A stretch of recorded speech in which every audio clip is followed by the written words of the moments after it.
बिस्मिल्लाहिर्रहमानिर्रहीम। Welcome to social psychology. आज का टॉपिक हमारा एहसास के हवाले से। हम इंसान अपनी ज़िंदगी में दो तरह के रिश्ते बनाते हैं। एक तो हमारे वो रिश्ते हैं जो हमारे बहुत क्लोज़ होते हैं, जो हमारे क्लोजली अपने रिश्ते कहलाते हैं, जिनमें पेरेंट्स के रिश्ते आ जाते हैं, बहन भाइयों के रिश्ते आ जाते हैं। अगर कोई बच्ची मैरिड है तो ससुराली रिश्ते आ जाते हैं, बच्चे बच्चियाँ मैरिड है तो। और अगर अनमैरिड है तो और इर्द गिर्द के फैमिली रिलेशंस आ जाते हैं, कज़न्स के, बहन भाइयों के, जौन से भी हमारे ब्लड रिलेशंस होते हैं वो आ जाते हैं। और एक रिश्ते वो हैं जो हमारे अपने माहौल में रहते हुए, अपनी सोसाइटी में रहते हुए, अपने माशरे में रहते हुए किस वक्त बन जाते हैं हमारे साथ, उन्हें कहा जाता है एहसास के रिश्ते। हमें नहीं समझ आता हम किस वक्त किसी के इतने क्लोज हो जाते हैं, इतने करीब हो जाते हैं कि हमें उनका हर दुख अपना दुख लगता है, उनका सुख अपना सुख लगता है, उनको खुश देख के हम खुश होते हैं, उनके दुख में हमें रोना आ जाता है। ये होते हैं हमारे एहसास के रिश्ते। और इनमें डिफरेंट किस्म के एहसास हमें हो जाते हैं। जिस तरह कोई फ्रेंड है, किसी के साथ कोई ऐसा दुख हो तो हमें उसका दुख देख के हमें उस पर प्यार आ जाता है, हमें उसका एहसास हो जाता है कि हम उसके साथ हर तरह की सिंपैथी को शुरू हो जाते हैं, हर तरह से उसके साथ हम हमदर्द हो जाते हैं, क्लोज हो जाते हैं और उसके हर दुख सुख का साथी बन जाते हैं। इसी तरह कोई और भी हो सकता है हमारी लाइफ में जो हमारे करीब हो, या कोई हमारी अपनी ज़रूरत के लिए हम तक आया हो और हम उसकी ज़रूरत पूरी करते करते नहीं मालूम होता कहाँ जाके कितना रिश्ता बन जाता है। ये होते हैं एहसास के रिश्ते।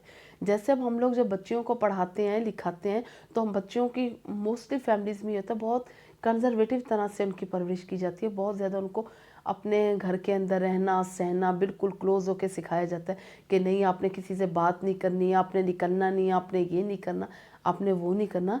तो ये चीज़ अच्छी तो है, ठीक है, हम बच्चियों की परवरिश करते हैं, पेरेंट्स हर तरह से केयरिंग होते हैं बच्चियों के लिए, बहुत अच्छी बात है। लेकिन कहीं ना कहीं अगर कल को बच्ची की ज़िंदगी में खुदा ना ख्वास्ता टू बी ऑनेस्ट कोई बुरा वक्त आ जाए, तो हम पेरेंट्स के लिए तो मसला जो बनता है उस बच्ची के लिए भी मसला बन जाता है।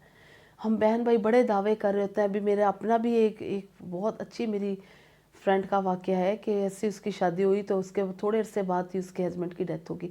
तो उसके बाद उसके भाई वगैरह उसको ले गए, हम इसको रखेंगे, हम ये करेंगे, उसके फादर जो थे उसको ले गए। तो कुछ अरसे बाद उसके फादर की भी डेथ होगी। अब भाई उसके छोटे थे, अब ऐसे सीन नहीं था फैमिली में कि उसके भाई इसको सपोर्ट कर सकते या उसके बच्चों को और उसको संभाल सकते, क्योंकि उसके बच्चे भी थे माशाल्लाह से दो।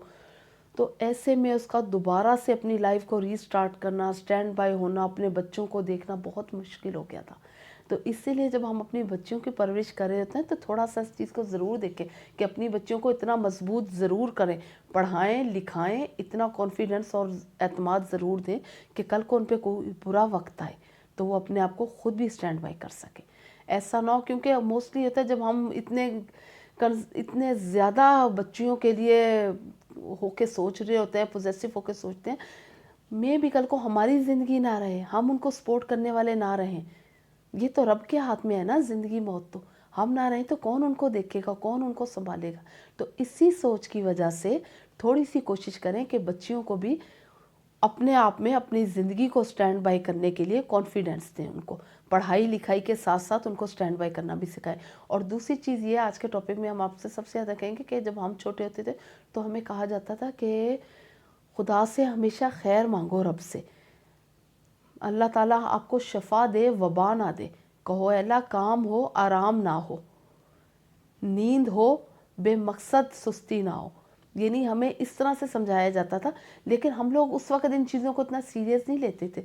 अब इन बातों की समझ आती है कि हाँ वाकई बीमारी कितनी बड़ी जहमत है, और बीमार हो जाए इंसान तो उसके क्या फीलिंग्स होती हैं, क्या उसकी हालत होती है, क्या उसके जज्बात होते हैं, कैसे उसका वक्त गुजरता है, और इंसान का इनर कितना वीक हो जाता है एक बीमारी के साथ।